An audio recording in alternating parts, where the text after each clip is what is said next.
तो कहानी के शुरू में हम लियो नाम के एक बच्चे को देखते हैं जो अपने मॉम डैड के साथ कश्ती में सैर कर रहा था, पर अचानक से वो पानी में गिर गया था और डूबने लगता है। कश्ती का पंखा लगने से उसके गले पर बहुत गहरी चोट लगती है, जिस वजह से उसका काफी खून निकल गया था। उसके मॉम डैड जल्दी से उसे हॉस्पिटल लेकर जाते हैं, जहाँ पर डॉक्टर लियो की मॉम से कहते हैं कि हमें जल्दी आपके बेटे का ऑपरेशन करना होगा, वरना उसकी आवाज हमेशा के लिए जा सकती है। अगर हमने ऑपरेशन ना किया तो हो सकता है वो कभी भी ना बोल सके। पर यहाँ लियो की मॉम डॉक्टर्स को ऑपरेशन करने से मना कर देती है, क्योंकि वो बहुत ज्यादा डरी हुई थी और कहती है मेरे बेटे को गॉड ठीक करेंगी। इसके बाद यहाँ से कहानी कई साल आगे चली जाती है, जहाँ पर लियो भी अब बड़ा हो गया था, लेकिन वो अभी भी बोल नहीं सकता था। शाम को लियो अपनी दोस्त से मिलने जाता है जिसका नाम नादरा था। वो उसके लिए एक तोहफा लाई थी। जब वो उसे खोलता है तो उसमें मोबाइल फोन था। वो कहती है ये तोहफा इसलिए है ताकि हम दोनों मैसेज पर एक दूसरे से बात कर सके, क्योंकि लियो बोल तो नहीं सकता था। इतनी टेक्नोलॉजी के दौर में भी लियो इन चीजों से बहुत दूर था। उसको मोबाइल फोन भी सही तरह से चलाना नहीं आता था। उसकी दोस्त नादरा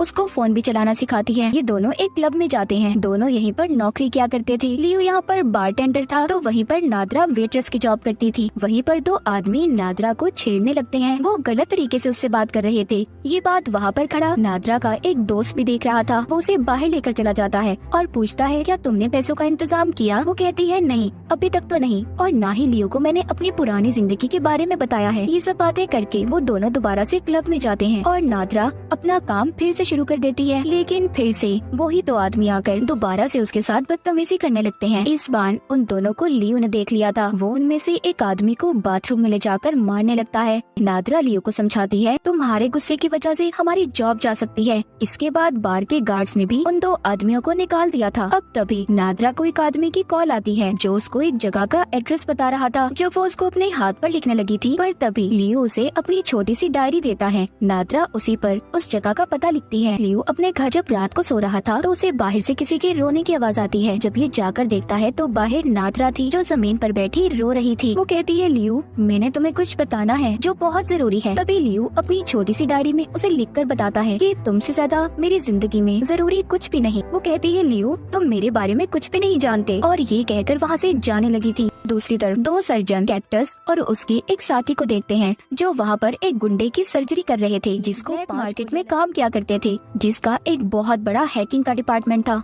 मगर अब कैक्टस इस काम को छोड़कर अपनी बेटी को लेकर यहाँ से जाना चाहता था, इसीलिए उसने अपने बॉस से अपनी और अपनी बेटी की नकली आईडी बनाने का कहा था। कैक्टस वहाँ पर जिस गुंडे की गोलियां निकाल रहा था उसके साथी से पूछता है तुम्हारे बॉस कब तक मेरा काम करेंगे? वो कहता है बहुत जल्दी। लियो जब एक कॉफी शॉप में कॉफी पी रहा था उसके पास कैक्टस आता है। कहता है जिन दो आदमियों से तुमने बार में लड़ाई की थी वो यहाँ के बहुत बड़े आदमी के लिए काम करते हैं। अगर आइंदा तुमने उनसे किसी भी किस्म का झगड़ा करने की कोशिश की तो तुम जिंदा नहीं बचोगे। मगर उसकी किसी भी बात से उसे कोई फर्क नहीं पड़ता और लियो वहाँ से चला जाता है। जब वो बार में आता है तो देखता है नादरा बार में नहीं आई थी। थोड़ी ही देर बाद वहाँ पर वही तो आदमी आ जाते हैं जिन्होंने पहले नादरा से बदतमीजी की थी। वो दोबारा से लियो के सामने खड़े नादरा के बारे में गलत बातें करते हैं। लियो को इनकी बातों पर बहुत गुस्सा आ रहा था। वो शराब की बोतल ही उनके मुंह पर देकर मारता है। इसी दौरान एक वेट्रेस को लियो की कोनी लग जाती है, जिससे वो बेहोश हो गई थी। इसी वजह से लियो का बॉस भी अब उसे नौकरी से निकाल देता है। घर जाकर लियो बहुत गुस्से में था। वो नादरा को मैसेज करता है कि तुम कहाँ पर हो? कोई जवाब नहीं आता। अब लियो उसकी तस्वीर लेता है और सड़कों पर उसे ढूंढने निकल जाता है। तभी रास्ते में वो नादरा के दोस्त को देखता है जो किसी जगह पर जा रहा था। लियो उसका पीछा करता है और उस जगह पर पहुंच जाता है। उससे नादरा का पूछता है। उसका दोस्त बताता है कि वो तुम्हें छोड़कर जा चुकी है, उल्टा वो तुमसे कुछ छुपा भी रही थी। सब जानने के बाद लियो अपने घर आ जाता है, जहाँ पर वो अपने फोन में नादरा का मैसेज देखता है मैं हैकर हॉल में हूँ। जब ये वहाँ पर जाता है तो वहाँ पर इसे नादरा तो नहीं मिलती, पर वहाँ वही दो आदमी थे जिन्होंने नादरा के साथ बदतमीजी की थी। वो यहाँ पर काम क्या करते थे। उन दो आदमियों के पास आता है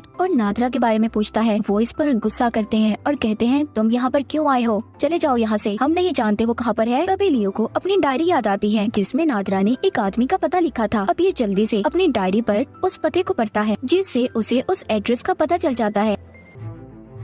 ये जल्दी से वहाँ पर पहुँचता है। जब ये जाकर दरवाजे की बेल बजाता है तो एक आदमी दरवाजा खोलता है जिसका हुलिया थोड़ा अजीब था। लियो जाते ही उसके घर में बहुत सारी लड़कियों की तस्वीरों को देखता है जो दीवार पर लगी हुई थी। वो आदमी कहता है ये सभी वो लड़कियां हैं जो मेरे साथ अब तक रह चुकी हैं। तभी लियो एक तस्वीर देखता है जिस पर नादरा लिखा हुआ था। वो आदमी कहता है ओ अच्छा ये लड़की, इसके पास लियो पैसे लेने आया है और इसको उसी आदमी ने भेजा है जो इसके पास लड़कियां भेजा करता था। इस आदमी की बात पर बहुत गुस्सा आता है जब ये नादरा के बारे में ऐसी बातें कर रहा था, इसलिए ये वही पैसे इसके मुंह में डालकर इसे बहुत मारता है। अब ये होटल में उसी आदमी के पास आया था जिसने नादरा को उस जगह पर भेजा था। वो उस आदमी से पूछता है नादरा कहाँ पर है? वो कहता है मैं नहीं जानता। तभी लियो उस आदमी को अपनी डायरी पर लिखकर बताता है कि तुम्हारे बॉस को पता है तुम उनकी वेट्रेस को गलत इस्तेमाल करके पैसे कमाते हो। उसको नादरा की तस्वीर भी दिखाता है जो उसे उस आदमी के घर से मिली थी। अब वो आदमी डर गया था। वो वहाँ पर बैठे गार्ड से कहता है कि इस आदमी को बाहर निकालो, ये मुझे कब से तंग कर रहा है। और अब भी नादरा के बारे में लियो को कुछ भी नहीं बताता। लियो उस आदमी के दिए हुए पैसे इसके मुँह पर फेंक कर चला गया था। वो अब स्विमिंग पूल में जाता है और बहुत चिल्लाता है क्योंकि वो परेशान हो गया था।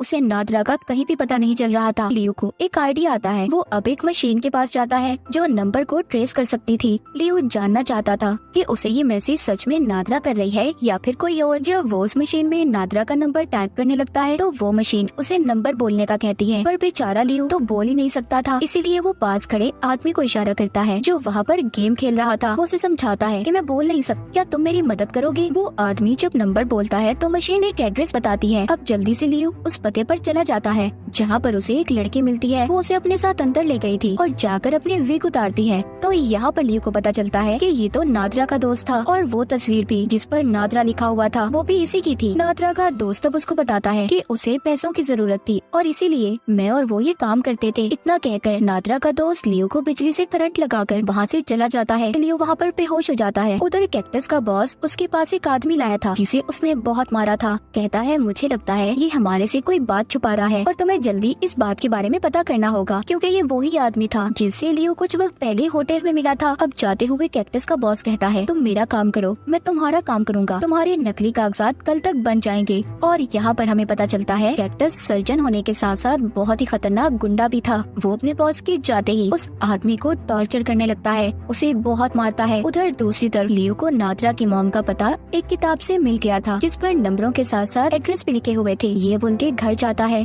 जहाँ पर नादरा की मॉम को उसकी और अपनी वीडियो दिखाता है। वो उस वीडियो को देखकर बहुत ज्यादा दुखी हो गई थी। कहती है मेरी बेटी नादरा ने तुम्हारे बारे में मुझे बताया था। यहाँ पर नादरा की मॉम लियो को एक बात बताती है कि नादरा शादीशुदा थी और उसकी बेटी भी थी। उसका हस्बैंड कैक्टस है। कैक्टस बुरे कामों में पड़ चुका था, इसलिए वो नादरा को बहुत मारता था और वो अपनी बेटी को लेकर ये शहर छोड़कर किसी दूसरे शहर जाना चाहती थी जहाँ पर जाकर वो सुकून से रह सके, इसीलिए वो पैसे कमा रही थी। ये सब बातें सुनकर लियो को अब कैक्टस पर शक हो रहा था। वो सोचता है नादरा को गायब करने के पीछे जरूर उसी का हाथ होगा। अब यहाँ पर हमें कुछ पुराना वक्त दिखाया जाता है जब कैक्टस ने नादरा को अगवा किया था। हम देखते हैं जब लियो के घर नादरा आई थी उस वक्त वहाँ पर कैक्टस भी छुपा हुआ था। वो लियो के घर आकर उन दोनों के चाय में बेहोशी की दवा मिला देता है और जब वो चाय पीकर बेहोश हो गए थे तो लियो नादरा को उठाकर अपनी गाड़ी में ले आया था। अब कहानी दोबारा से प्रेजेंट मौजूदा दौर में आती है जब कैक्टस बैठा अपने साथी के साथ पार्टी कर रहा था। तभी उसका साथी उसे जाते हुए बताता है कि मैं ही लियो को नादरा बनकर बहुत से मैसेज कर रहा था, यानी कि लियो को जो मैसेज आ रहे थे वो भी कैक्टस का साथी ही कर रहा था।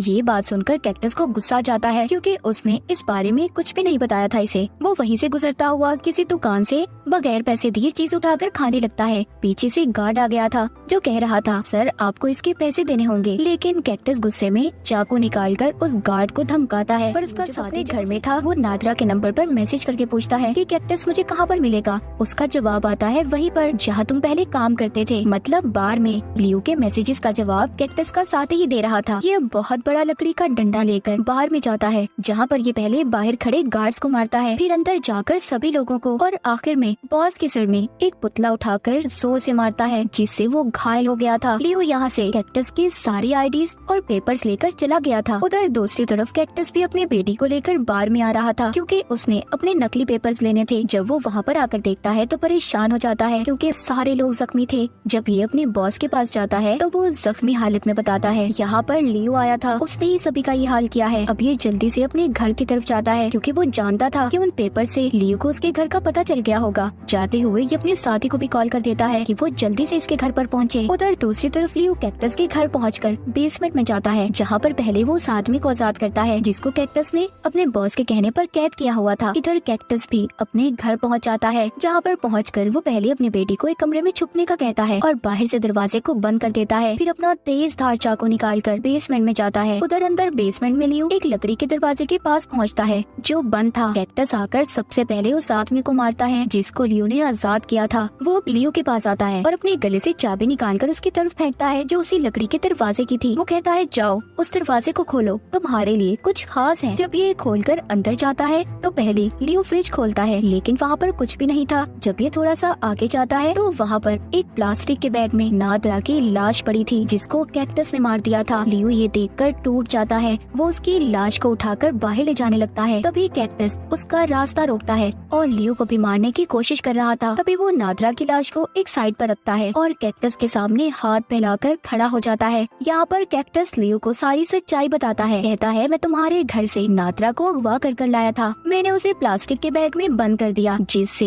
उसका सांस घुटने लगा। मैंने उसे बहुत तड़पा कर मारा क्योंकि वो मेरी बेटी को मुझसे दूर ले जाना चाहती थी। अब कैक्टस अपना चाकू निकालकर उसे भी मारने की कोशिश करता है मगर लियो उस चाकू को कैक्टस के गले के ही आर पार कर देता है जिससे कैक्टस के गले से खून निकलने लगा था और वो आहिस्ता आहिस्ता मर रहा था। इसके बाद लियो नादरा की लाश को प्लास्टिक के बैग से बाहर निकालकर जोर जोर से रोता है पर बेचारे की बिल्कुल भी आवाज नहीं निकलती। वो रोता हुआ उसे उठाकर बाहर ले आया था। उसके अंदर इतनी भी हिम्मत नहीं थी कि वो चल भी पाता। वो उस साइड पर बैठकर नादरा की लाश को अपनी गोद में लेकर फोन पर वीडियो देखकर अपने प्यार भरे लम्हों को याद करने लगता है। तभी वहाँ पर कैक्टस का साथी आ जाता है जो कैक्टस के घर जाकर पहले उसकी बेटी को देखता है जो कि एक कमरे में बंद थी। वो जल्दी से बेसमेंट में जाता है जहाँ पर वो कैक्टस को देखता है जो मुझे बहुत मायूस किया है, हमेशा मेरी बेइज्जती की है, बदला लेने का वक्त आ चुका है। उसकी बेटी को भी ले जाता है। कैक्टस ये सब स्क्रीन में कैमरे की मदद से देख पा रहा था। वो जान चुका था कि वो उसकी बेटी के साथ अच्छा नहीं करेगा। ये देखकर वो मर गया था।